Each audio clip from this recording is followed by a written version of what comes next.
ভাই বোনের সম্পর্কের টানাপোড়েন নিয়ে কোয়েল মল্লিকের নতুন ছবি স্বার্থপর।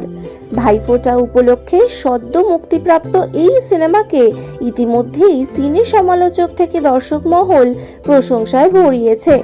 তাদের মতে কোয়েল মল্লিকের কেরিয়ারের অন্যতম সেরা পারফরমেন্স স্বার্থপরের অপর্ণা চরিত্রে।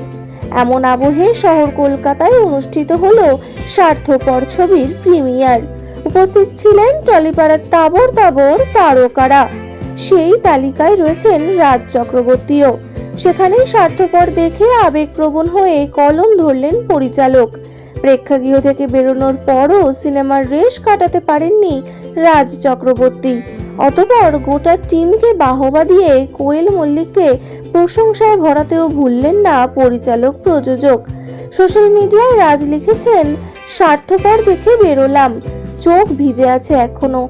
খুব সুন্দরভাবে তৈরি একটা ছবি এবং উপযুক্ত চিত্রনাট্যের মাধ্যমে ভীষণ সমসাময়িক একটি গল্প ফুটিয়ে তোলা হয়েছে। অসাধারণ ডিরেকশন, ক্যামেরা ও এডিট। যার কথা সব থেকে বেশি বলবো তিনি কোয়েল মল্লিক। প্রত্যেকটা ফ্রেমে নিজের বিশ্বাসযোগ্য অভিনয় দিয়ে চরিত্রটির মধ্যে প্রাণ ঢেলে দিয়েছে। সঙ্গে অবশ্যই কৌশিক সেনের অনবদ্য সঙ্গত এবং এই দুই চরিত্রের টানাপোড়েন ছবির প্রাণবিন্দু হয়েছে। সঙ্গে রঞ্জিত মল্লিক এবং অনির্বাণ চক্রবর্তীর উজ্জ্বল উপস্থিতি এই ছবিকে আলোকিত করেছে। গানগুলি অসাধারণ। শেষ পাতে রাজের অনুরোধ, দয়া করে সকলে প্রেক্ষাগৃহে গিয়ে দেখে আসুন।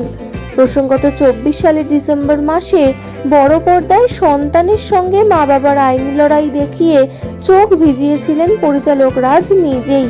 আর এবার স্বার্থপর দেখেও নিজের আবেগ ধরে রাখতে পারলেন না পরিচালক। ভিডিওটি ভালো লেগে থাকলে অবশ্যই সাবস্ক্রাইব করে রাখতে ভুলবেন না। ধন্যবাদ।